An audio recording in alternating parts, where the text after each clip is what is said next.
we don't want just like a regular badass warrior. What if it was like a little girl and she did a moment of like Zen centering before launching into her boat, her kata? Games and commercial media in general are experiencing an invasive and degenerate aesthetic trend that is harming their capacity for beauty. This trend, which we shall here call Manchild Design, or the man-baby look, originated from League of Legends, which arguably has some of the most poisonous character designs ever made. It was further developed in Fortnite, Overwatch, Valorant, Marvel Rivals, and most recently in Fragpunk. Distinguishing features of this style, which we shall cover, are the cartoonish theme, the depiction of the sexes, the misuse of color and lines, the lack of violence, and metacontextual infantilization. The premise of man-baby design is the cartoon, the drawing, such that three-dimensional characters are depicted using two-dimensional aesthetics, where flesh is not given texture, but remains for the most part smooth and featureless.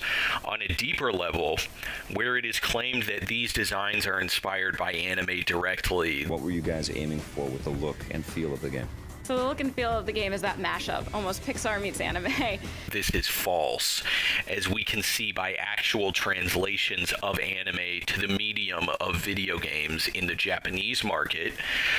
Were it the case, the visuals of these games, these man-child games, would resemble the Japanese anime games, yet they are distinct. Their appearance is simulacra. There really is no original. They are purely degenerate, and if anything, take more inspiration from post-Princess and the Frog Disney movies, as well as Into the Spider-Verse.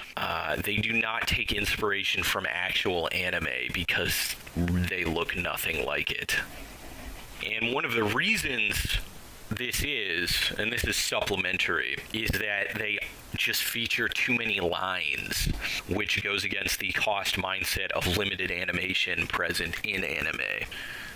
I really want to illustrate what I mean by these lines, because look at this fucking image and look at how many fucking lines are drawn on each character. Look at how much crap is added to them. Look at how many features they have that aren't necessary. Really, the only character with like a reasonable amount of features, or close to a reasonable amount of features, is that stupid fucking robot on the left side. Conversely, Abigail, or whatever her name is, the orange muscle girl, Amazon, whatever they fucking call her, look at how many stupid features her armor has. Are you really telling me an animator is going to want to redraw that at, how many frames is anime, like 16 per second? Much less 24 frames per second. That would be a ridiculous request. No way. And then Mercy, look at how Mercy's, bodysuit, look at how it's got that line down the middle and the two little features on it. Like, sure, plug suits are plenty, but then again, that's all they're wearing. They're also not wearing, how many is that? 8 wings? 10 wings. 10 wings, each with their own little assemblies on them. It's ridiculous. It is absolutely insane how many stupid features each of these characters has on them that are completely unnecessary. Look at Winston's little headpiece. Look at how many different metal pieces are on it. You're telling me this is good design? Look at the back rig. Look, it's insane. Okay? Anyways, yeah, I'm cool now. That's all I wanted to say. There's totally nothing more I could go on about in this single fucking image. We'll continue to the depiction of the sexes. We'll start with women who are always front and center in the marketing and roster of these works. Surely not for an insidious reason. They are made attractive, but obscenely so, and always in positions of power or in combat roles unfitting of their sex. Their beauty is hollow, for their function is to replace the male rather than to complement him as is proper for their sex. I must emphasize this, for even as others would applaud the appearance of attractive women in video games, so long as they are placed in male roles, it is still subversion, and if anything more devious, as it is disguised with a secondary sin of sexual impurity. Their impure and revealing dress is split generally into two categories, where the first is contemporary and the second is fantastic or absurd. They both suck. Let's be honest, all these designs fucking suck. They are all low quality trash in one way or another. Skin-tight outfits are common to this manner of fantastic fiction and have been since the mid-20th century at least, so they will not be a topic of derision despite their salaciousness. What of the men? The males are similarly split into two sections, the indistinct non-characters and the over-designed ogres. Since the stronger sex is viewed with so much antipathy by subversives, the man-baby or man-child look is, as I see it, separate from the cuck aesthetic, which is not only different in principle but obviously far worse in result. In the cuck school, men are depicted as sexless hipster freaks, and the primary demographic is subversive investors. In man-baby design, where the primary demographic is sexless, desperate male gamers, men are given some positive representation. They are given some cool factor here. Let's not deny it. Nonetheless, destructive elements worm their way in by means of the infiltrators' internal beliefs. Their cool is hollow, as is the beauty of the women, because it is an empty aesthetic, without intention, made only to satisfy a superficial appeal, rather than be a representation of an internally held artistic objective, much less an objective founded upon true metaphysics. I wanted to take this moment to talk about how bad the Punisher design is in Marvel Rivals. Punisher's redesign can be seen as a microcosm for all of the errors and folly of the design of Marvel Rivals. It's just a very tragic thing to see something calling itself the Punisher in this game that really isn't him. The character called the Punisher in Marvel Rivals is really nothing like the Punisher, and it's that hollowness again. You can see it for the most part in the fact that his gun isn't real.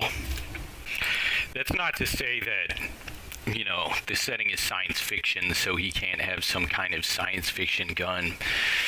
But it's still the fact that it doesn't even try to be real, that it's just this ridiculous piece of crap that the character holds in front of him. And then his armor, too, is very silly. They give him plates, but they don't have, you know, if it's science fiction, why not go all the way? Why not give him a reasonable protective rig, I guess you would call it. The armor design is just very lackluster, and then the face, everything about the face really, the skull shape, his mouth, his brow especially, his brow, and really his whole visage, with the inclusion of the face paint, just gives off this honestly stupid look that has none of the necessary melancholy and hopeless rage that ought to be present in the design of someone like Frank Castle. Frank Castle is a person who does not, he certainly does not run on empathy. He does not run on this happy-go-lucky sort of vapidness that everyone in these hero shooters and these man-baby games seems to exist on. This is a character that is supposed to have been in the Vietnam War, and although that's been changed a few times, I think, it's nonetheless a core part of the character that he is an American war veteran who died in the war spiritually, and whose only reward for this sacrifice was taken away from him by organized crime. So this is a character who's been left entirely empty by being used by his government and being victimized by the people they were supposed to protect him and his family from.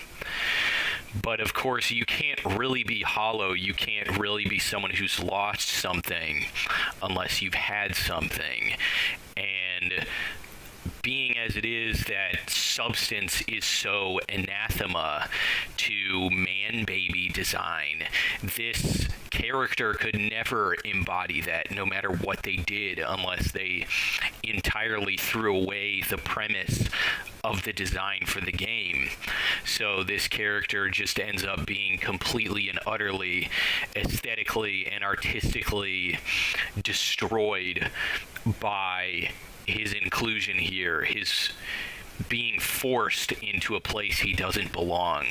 There are plenty of firearm-wielding Marvel characters who could have been in this game besides him, whose inclusion in this manner would not have been so shameful on the part of the developers and graphic designers. Universal in man-baby design is the insistence on adding 50 times the amount of lines or features necessary to any given object. Why the fuck does everything need to have so many lines? Take the roster of any of these games in one picture and they look ridiculous. It is appalling how many unnecessary extra features every design has that just adds to clutter and obfuscates any aesthetic potential they have. The worst of it all is the tactical streetwear design of games like Fragpunk. This shit will never be cool. Ever. Look at this trash. And I really do want you to look, okay? I want you to look very deeply into this image, especially at all of the boots. Boots are the best example of what I'm talking about. Look at how many stupid fucking lines are on these boots. Look at all the undergarments and how they're just segmented ridiculously. Why do they just need to incessantly draw lines on solid objects that could otherwise just have been left alone? It doesn't make any sense. Again, look at the boots, but just overall the terrible designs, how much segmenting there is on everything. Look at Genji's armor. Look at how many stupid lines are on it. Look at all of these segments where it's just completely unnecessary. Even, what's her name? Diva. Look at the robot. Look at how its panel is just cut in half over the top for no reason. It makes no sense. I don't know who the guy with the stupid mask is, the yellow mask, but why are there tiny little marks on it? Why does it need a jaw piece? Why do the horns, the decorative horns, need to be cut into 3 different pieces?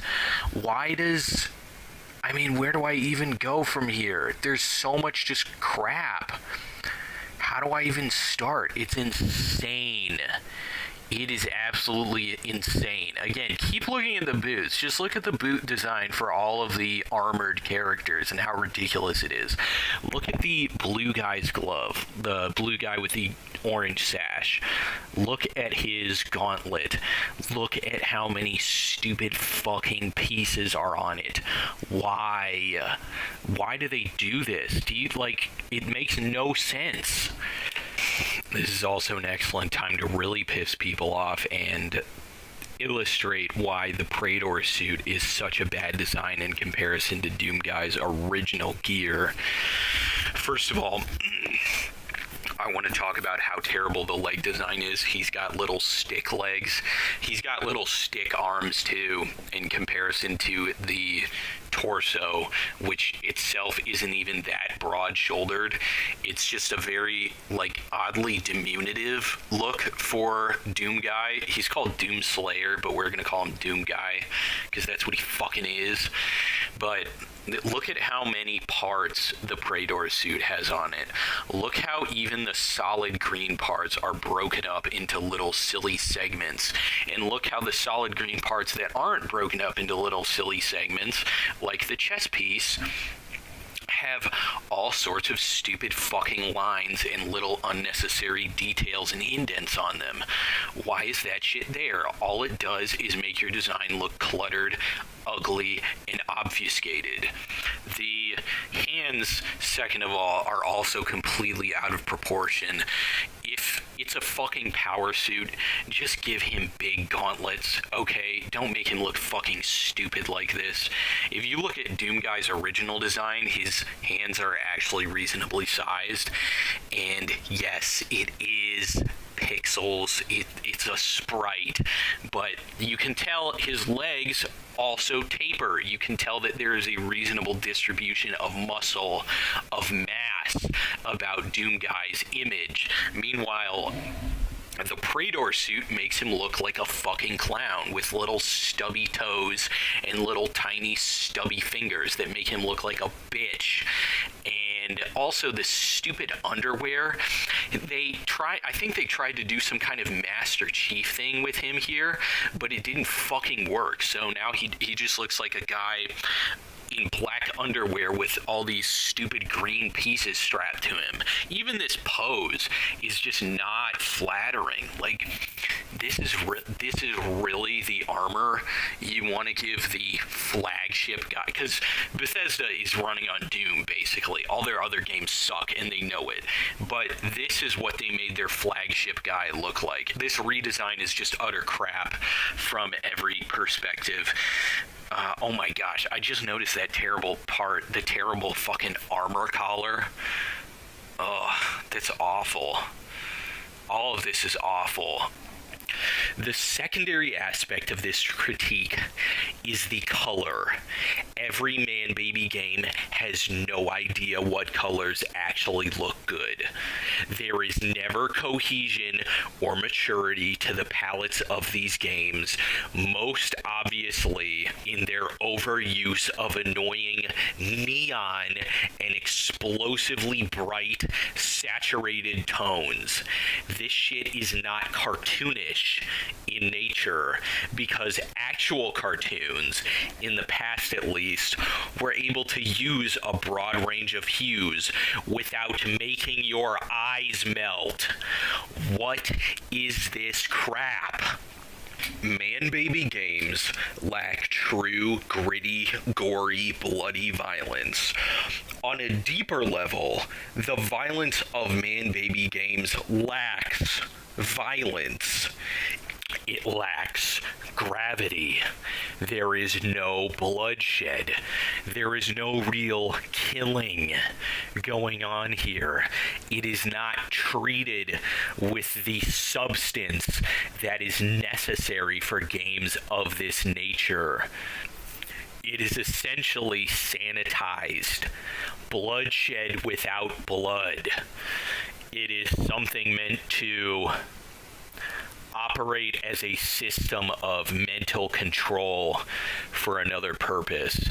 Now, the infantilization and sanitization of violence in something like Call of Duty is intrinsically different from the sanitization of violence here, because the sanitization of violence in Call of Duty is because Call of Duty is a recruitment mechanism for the U.S. military, whereas the sanitization of violence in things like Valorant, Marvel Rivals, and Overwatch is an extension of the sanitization and infantilization present in American media, especially media such as Disney and Western comics. Now, this is not to say that media for children should have tons of bloodshed in it. My point is that the media in question, from which these man-baby games are derived from, is meant for children, whereas these games want to present what are essentially grave matters through a child's eyes, where that is entirely inappropriate in this situation.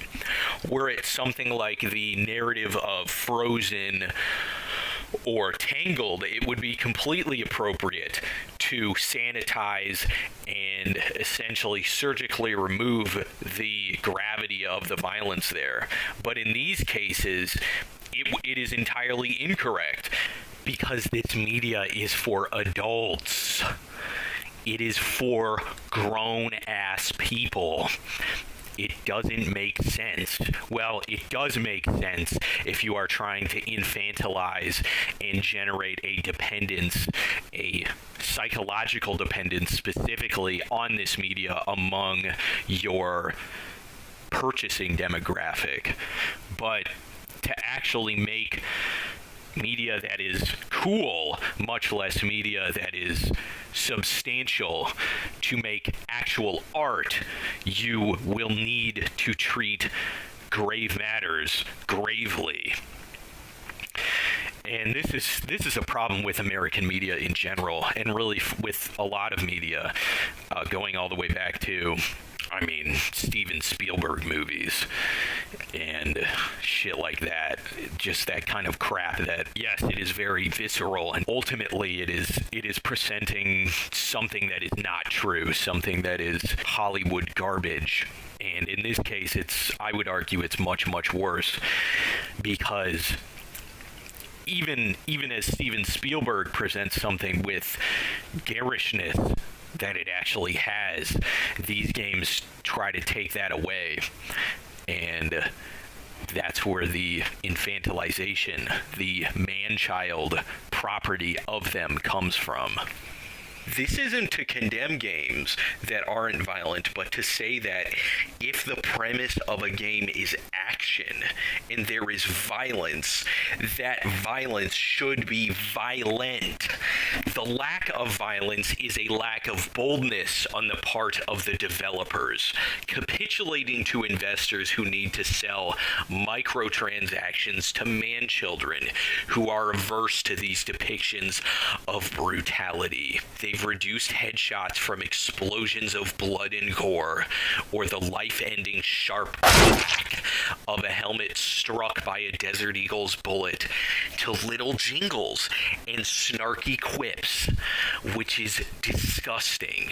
Bethesda's Doom is at least violent, even as it otherwise falls into the shitty Redditor man-baby category. And even if that violence often falls flat. The final trait of man-baby games is, as you recall, infantilization. Nothing can be serious or presented without self-conscious comments from the designers. This is it. This is where we talk about the bounce, the man-child bounce animation, and the girl smirk. These are two visual, I hesitate to call them motifs, but visual cancers that are pervasive in man-baby games, and I'm going to show you what they are. I'm going to show you how to identify them, and just that you need to say no if you ever see this in a video game. If you see this in a game, in a movie, in a fan animation, in anything, just say no. And if you didn't know what these are, I've got this handy dandy little identifier right there. This is the most explicit example of what I'm talking about. See how he is going to strike a pose, he overextends, and then he recoils just slightly, right? He bounces. And this is different from the sort of Disney stretch and bounce effect, because on the stretch and bounce effect, the shape of the object is changing. But in Manchild Design, in the man-baby look, because it's not 2D animation, it's 3D animation, and they generally aren't changing the shape of their polygons, they do this little emulation of that effect where when they're going to strike a pose, they overextend and then snap back just a little bit, and it's that little bounce that's the Manchild bounce, and it's fucking obnoxious, and it is in so much of this crap. Here's another example from the same trailer or opening that the Nintendo studios did, because I think this was a Nintendo. It'll be important later, but nonetheless, see how he goes to pose, overextends, snaps back. He bounces. He goes to pose, overextends, bounces back. See that? It's disgusting. It's ugly. Don't fucking do it. I've got more examples if you don't know what the fuck I'm talking about yet. Marvel Rivals is clearly the worst. They do this with literally every single character, and they do this with the profiles in games too. It's just absolutely obnoxious. This is not proper animation. This is hideous. This is like what a 12-year-old... This is not even what a 12-year-old would think is good animation. This is what someone who was delusional and tricked into thinking good animation would do, okay? This is degenerate sewage. I never want to see this again, and if any game does this, anywhere, anytime, ever, I'm not going to fucking play it. Fuck you. The second trend, sub-trend of Manchild games that I wanted to talk about is the girl smirk. It's done by I would guarantee a very small, concentrated group of people for very specific, destructive, subversive reasons. Much like, I was going to compare it to the, what are they called, that South Korean hyper-feminist group, the Megalians, how they do that little hand sign, how they put that hand sign everywhere. You should be just as mad about the girl smirk as the South Koreans get mad about that Megalian shit, because this shit is fucking disgusting. It's improper for women to even be in the situations they're depicted in these games, much less for them to make this expression. It's just improper, it's abhorrent, it's unnatural, it's gross. Dude, I don't know how to describe this more explicitly to you than with this video, more directly. If you don't find this style of animation, these stupid facial expressions fucking revolting, then you are part of the problem and you need to change, because otherwise this fucking sewage is gonna keep flowing. It's just utterly vapid crap. Nothing. Which brings me back to the point of this section. There can be no true heroism, there can be no genuine conflict, vitriol, or even love. All things are childish here, where there is neither permanence nor potency. The aesthetic is inherently false and hollow because it it is entirely commercial, mercantile, financial. Even other more toyetic aesthetics go deeper than appearance and do not settle with dog-like appeals to perversity. They are not purely monetary as these are. The man-baby look, Manchild Design, is simulacra of the worst and most abhorrent kind. That which it imitates does not exist. And if someone were to find what it actually is imitating, its actual inspirations, its true origin, then what could that be except disgusting? Look at all this. It is a heartless, carved up and empty version of the bombastic, properly saturated, appropriately vibrant look of past media. It is worthless, and it is done intentionally. Who but golems would willingly eat from this swine's trough? Death to Manchild Design.